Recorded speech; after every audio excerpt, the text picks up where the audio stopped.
listening to the Marketing Personalities Podcast, a podcast for growth-minded entrepreneurs that serves up valuable insight and interviews about aligning your marketing strategy with your personality type. Because here's the deal. You shouldn't have to feel fake and salesy in order to grow your business.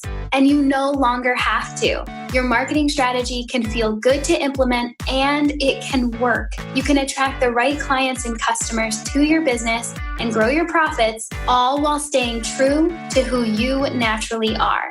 So in the name of honest business growth, bring your unique talents, perspectives, and personality to the table. And join us on this week's podcast episode to discover marketing that feels good for you.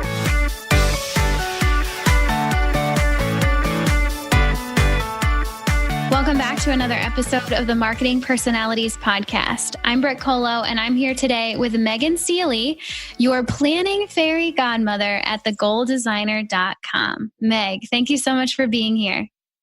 Yes, thank you for having me. I am so pleased to have Meg here. Meg and I have been friends for what feels like a super long time in internet years. And she and I are here today to discuss organization in our businesses and in our lives.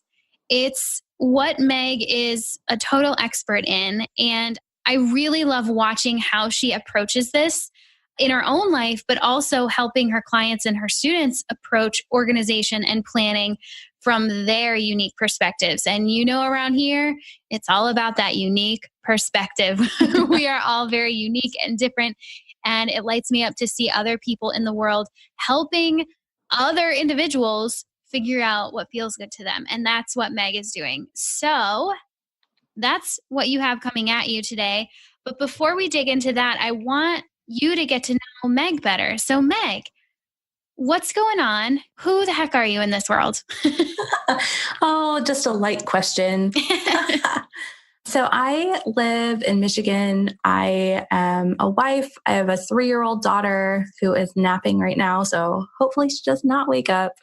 And yeah, I come from a corporate HR background. I've worked in the healthcare industry. I've worked in retail HR and I worked in education HR. And I've always kind of been a very organized type of a person and a very analytical type of a person. And I decided to start my business after I quit my job to stay home and raise my daughter and realized that didn't feel good to me. So I put her in daycare and started a business. Yeah. And it's funny, if you are new to the podcast, I'm just now remembering this. If you're new to the podcast, you might not know this, but Meg has been on 2 other times, right, Meg? Yeah. Yeah. Back when the podcast was Marketing in Yoga Pants, I interviewed Meg, I think the day when it was launch day. It was launch day. That's right. And then a year had gone by and I interviewed you again and we did like a 1-year anniversary to talk about like what's been going on in essentially your first year of business. So yes, definitely. I'll link back to those episodes if you want to hear that journey. And if that feels applicable to you, I remember those being really great conversations. So if you want the full startup journey of Meg's business, you can definitely go back to those. But like you said, you were in corporate. You've always been an organization kind of person, very organized, and you quit your job to stay home with your daughter and realized that wasn't really like the best move for you. It just didn't really fit for you. And so you decided to start your business. Now, tell us about the work that you do now. What do you do for people? So I call myself a Planning Fairy Godmother, mostly just because I haven't quite found a really succinct way to say what I do. But in essence, I'm a teacher, like when it really comes down to it. So I'm teaching people about how their personality types. So this is why you and I get along so well, Brit, but how their personality types can dictate what type of a paper planner that they should be using and a planning strategy to go along with that, because not everybody is going to plan the same and not everybody is going to need the same planner. And finding that there is such a big gap in the planning world where people will tell you how to do it the way that works for them. But I'm meeting so many people that are like, but nothing has really clicked for me. And so I'm kind of on a journey right now to help people figure out like what is going to work for you. And I do that through personality typing. Yes. There's the punchline. I love it. Well, and what you just hit on is I think we can all agree, and we know this if we haven't necessarily thought about it very hard. We still know the fact is there are so many planners out there, so many paper planners.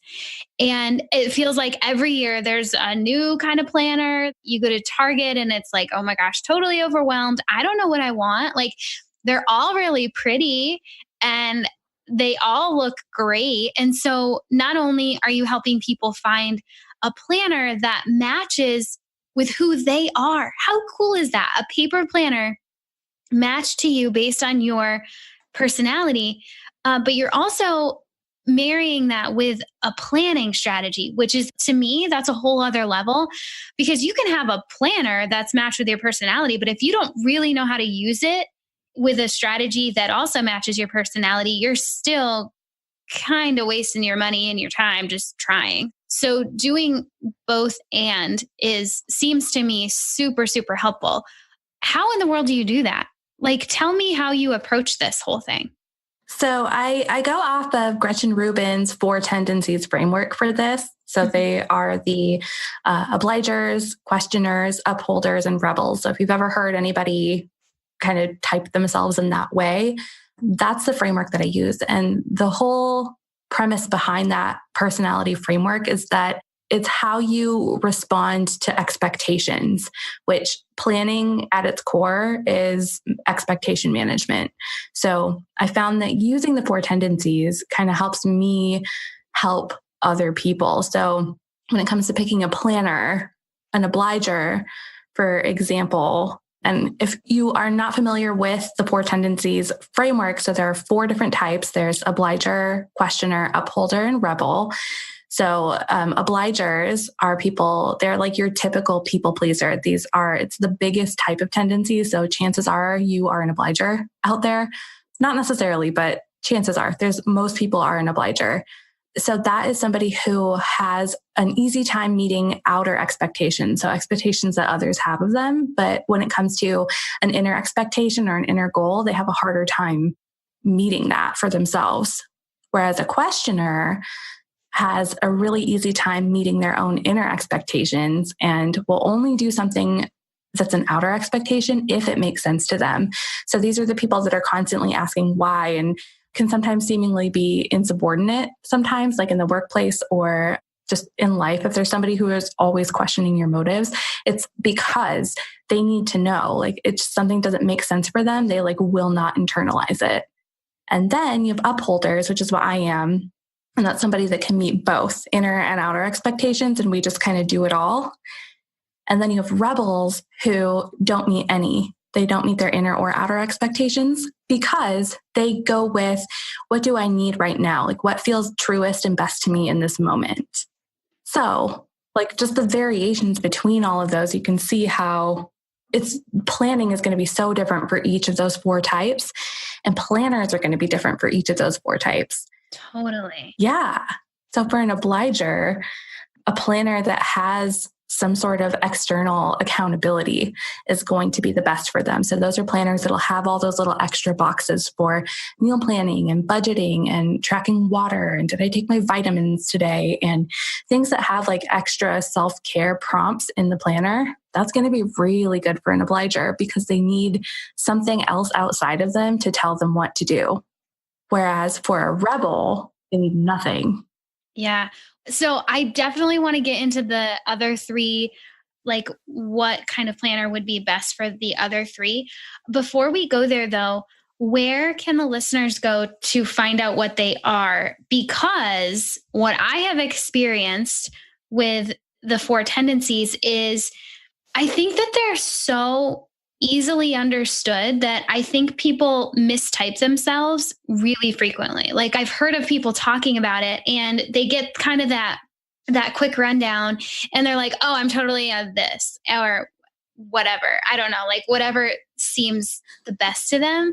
I've definitely heard people on podcasts say, oh, I'm totally a rebel, just because they like that word and they have identified as that before. And then also being an upholder, it's like, yeah, I'm totally an upholder. I do whatever I need to, because it sounds really good.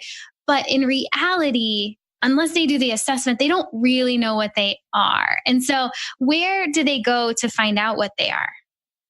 So you can take the one right from Gretchen Rubin, which is gretchenrubin.com/quiz. Or if you'd like to find out what your tendency type is and what planner you need, you can go to my quiz, which is thegoaldesigner.com/quiz. So yes. Gretchen's is a lot more in depth and asks more questions, but mine is really more pointed and really specific to planning. So it really depends on do you want to know in general? Because my quiz has typed people a little bit differently than what they've gotten in the past. And it could be because maybe that's not the one that they wanted to be. So obligers are notorious for not wanting to be obligers because nobody really wants to self-identify as a people pleaser, right? But just like the Myers-Briggs, Brit, it's not good or bad. It just is. Exactly. Okay, so that's perfect. So we'll bring those links back up at the end and just remind you. But just as we move forward, I wanted to make sure if this was a new type of assessment for someone and they hadn't yet known, before you make any preconceptions about what type you are, hold off a little bit. Then you're going to go take those assessments. Then you're going to go find out exactly what you are. And then you can move forward. And then Meg's going to tell you what paper planner you need, which is beyond. But okay, so we talked about the obliger needing the planner that really works in those outer accountability pieces. Tell me about the other three. How about the questioner? Let's start there. What do they need? So questioner needs something that's a little bit more flexible. So a lot of times when a questioner will get a planner, there will be some things about it that they just aren't jiving with. And so I really recommend disc-bound planners. Those are ones where you can kind of pop the pages in and out. Like in my quiz, I recommend the Inkwell Press 360 planner because you can pop the pages in and out so you can get the planner, because questioners buy planners that they think make sense for them, right? They're not going to do something unless it makes sense. But when they get it, they're like, this order doesn't make sense. So that way you can pop the pages out and put it in an order that makes sense for your brain. And then you're going to be able to use it. Love that. That's so smart. Never would have thought of that. P.S. Yep. And then upholders are really the easiest because you can pretty much do whatever. So it really just depends on what you want if you're an upholder. So personally, I'm an upholder. I use a simplified planner from Emily Lay, the Daily, because it's simple enough that I can be creative with it when I want to, but it's structured enough that I can stay on task, which is pretty important. And rebels are interesting. So I recommend 2 different planners for rebels. So one is just a bullet journal, because there's nothing like being able to do whatever you want, whenever you want. That's such a rebel thing. Mm-hmm. But if you're not really into bullet journaling, which I totally get, I like to recommend the Spaces planner because it's list based. So it's it'll have a very small weekly overview down at the bottom where you can put only the most important things. And then it just has space for a ton of different lists, whatever kind of lists you want. Because I found that rebels are list people, they have a running list of things they need to do at some point, but don't want to lock themselves into a day or a time or having to do it consistently or routinely. So that gives them the freedom to be able to keep track of all the things they need to do, and then to still be able to roll with their tendency type and do it when it makes sense for them. And the other thing I like to mention about Spaces Planner is it's square, which is a total rebel thing, right? So normal planners are rectangular, but this one is just square. Oh, that's so good. Yeah. That's great. That is so great. And also in your quiz, if they go to thegoaldesigner.com/quiz, you also ask them about their preference on how they like to look at their week or their month, right? Because some people, I didn't know this before I knew you, but some people really like to look at their week in detail. Some people like to look at their day in detail. Some people like to look at their month, and the other details don't really matter to them. So you factor that in when you give them a recommendation. Is that right? Yes. Yep. So there are 8 possible results that you can get on this quiz. So depending on your tendency type, and then whether you need a daily or a weekly planner. So good. I can't wait for everybody to go over and check that out. Now, I am not a paper planner person. So, as much as I love them, I totally used to be before I embraced the beauty and brilliance of Asana, but I still have learned from going through your quiz and following you on social and reading your blogs and getting your emails. I've still learned really interesting bits and pieces about myself that I can then apply to my digital planners. So that has been extra helpful too. So if you're a listener, if you're sitting there and you're like, yeah, but I don't want a paper planner. I'm not a paper planner kind of person. You can still learn a lot from taking this quiz and what might feel right for you. And I've heard of people, because a lot of people use Asana, they'll get into Asana and they'll try to make it work for them, but like it just doesn't click. And then they try Trello and it just doesn't click. Like for me, I tried Trello in the beginning years ago and I just hated it. It does not make sense to my brain. I'm like, I don't know where I am. I don't know how to keep track of what's done and what's not done. And then I found Asana and I'm like, this is like a serious gift to the world. If I ever meet the founders of Asana, I will kiss them. and then there are these other people who really, really love Airtable, and Airtable does these other amazing things. So do you have any recommendations on finding your favorite or your best digital tool if you like the digital as well? I do not. So I am analog all the way. I get this question a lot. And if anybody is listening out there that knows all these things about the digital planning tools, contact me because I would love to be able to refer somebody because I'm just like, I don't know because I don't use them. The same for me. Like I tried to use Trello and that was awful.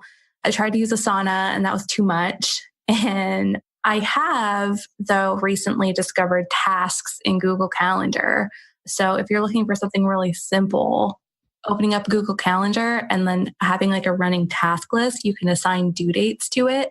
So if you want something really simple, like that's been my favorite thing to recommend lately because it's not learning an entirely new system.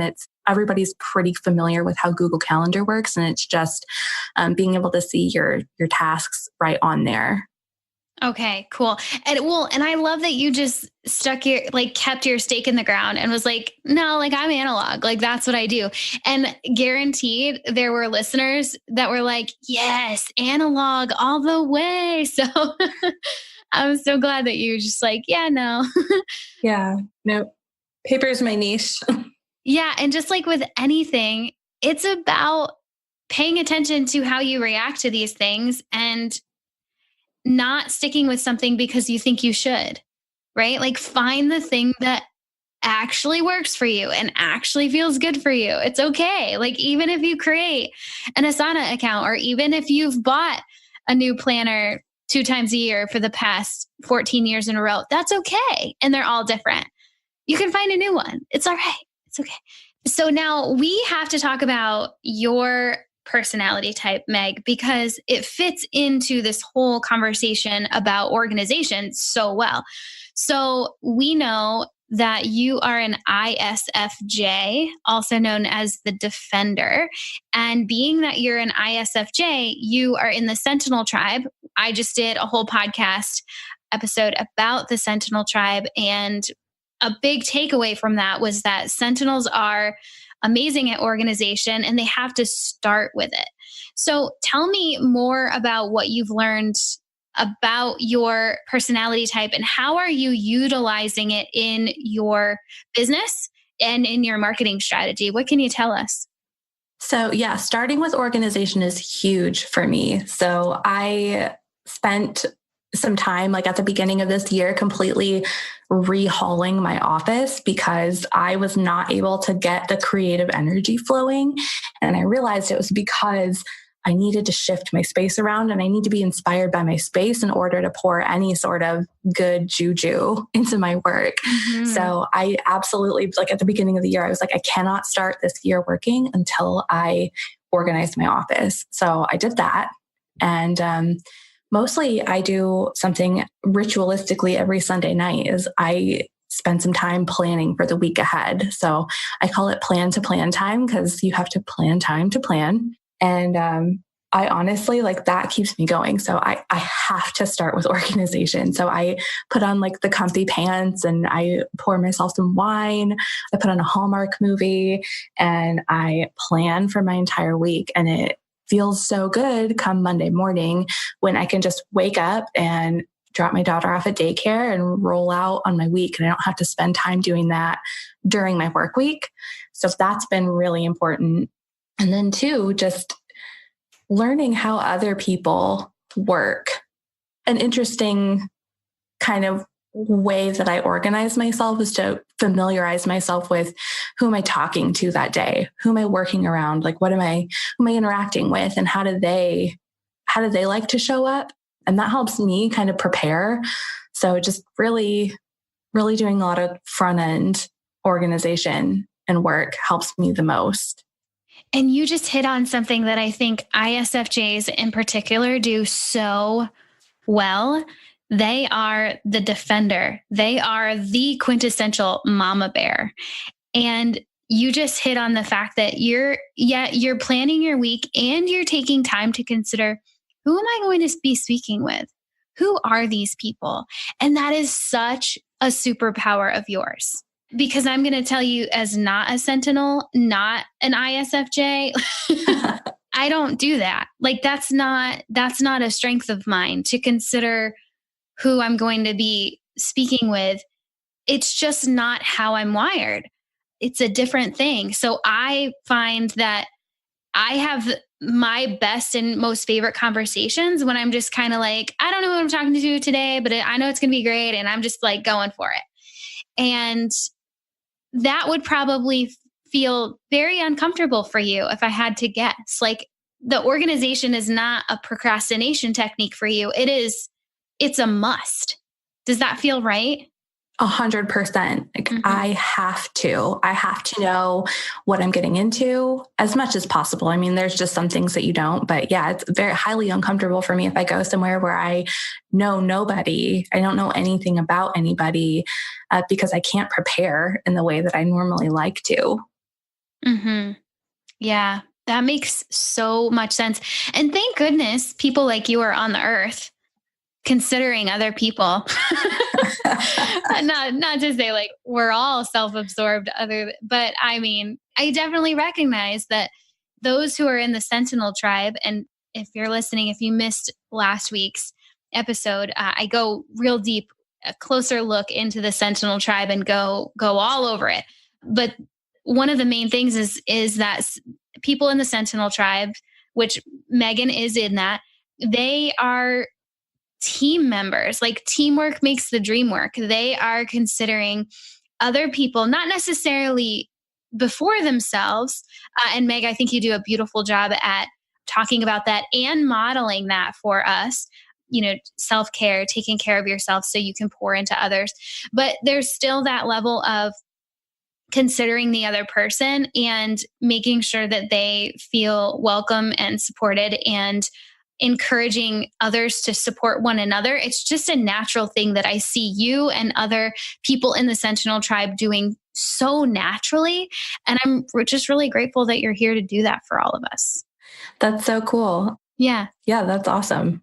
I've never actually considered that. And, you know, we just hit on something. I wonder, self-care, man. I mean, you talk about it all the time. And like I said, I think you model it really nicely.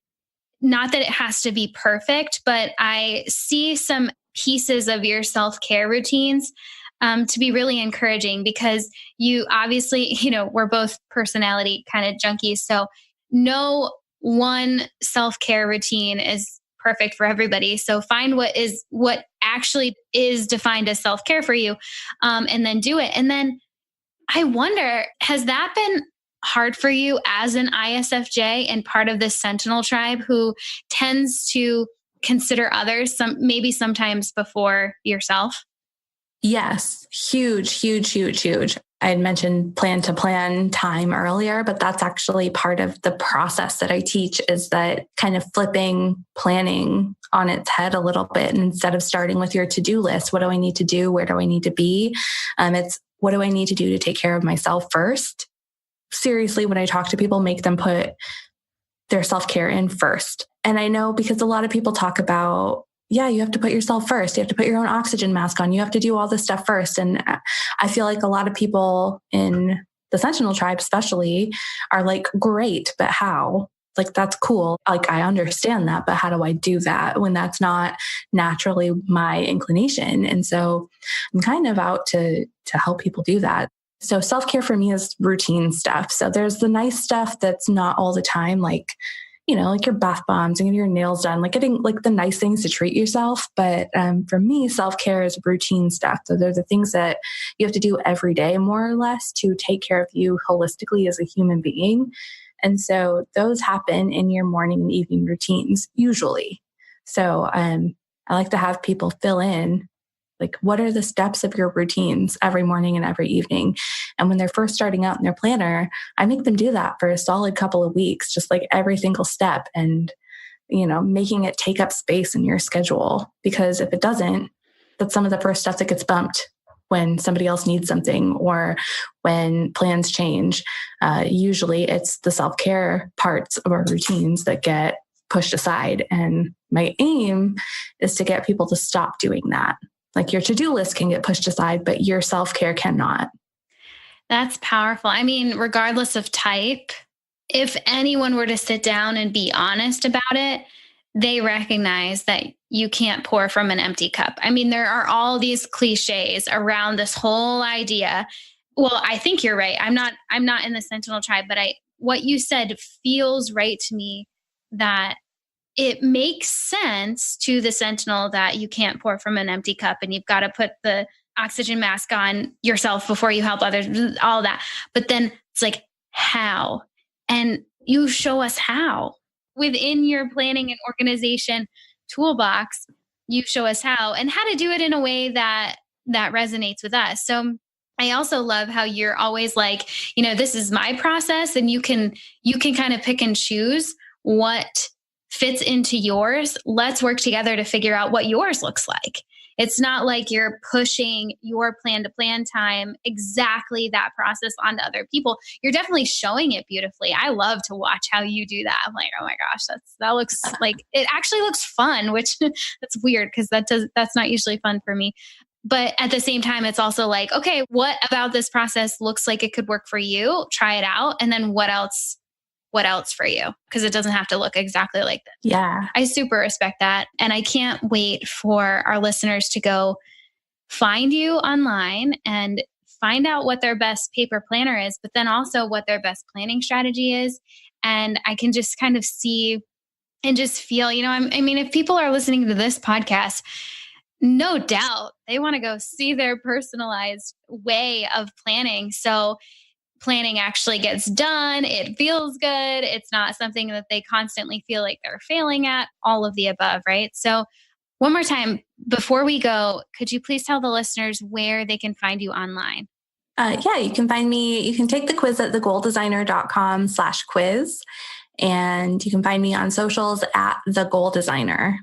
Awesome. Go check her out at thegoaldesigner.com/quiz. Go do that. That's going to be so much fun. And you know what, Meg, I just thought of this. If you're listening to this right now, go over, take the quiz, screenshot your results, and then put that screenshot into your Instagram stories, tag Meg at The Goal Designer and tag me at Marketing Personalities so we can see what types we've got going on in this listenership. I am super interested to see what kind of people we've got going on here and what your best paper planner and your best planning strategy is. So go ahead and do that. Screenshot it, Share it in your Instagram stories, tag us. That'll be super fun. There's actually at the bottom of your result screen. So like when you take the quiz, you get your result. There's a little button to read more. And at the bottom of that, there is an actual like story image, like specifically to share in your stories. That is super cool. Okay. So Meg is making this extra easy for you. Scroll to the bottom, read more. You're going to read more anyway. Grab that image, share it in your Instagram stories, tag us.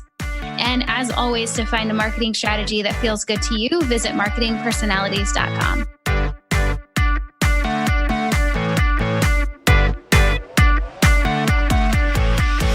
Thanks for listening to this episode of the Marketing Personalities Podcast. Now it's time to connect your marketing strategy to your personality type.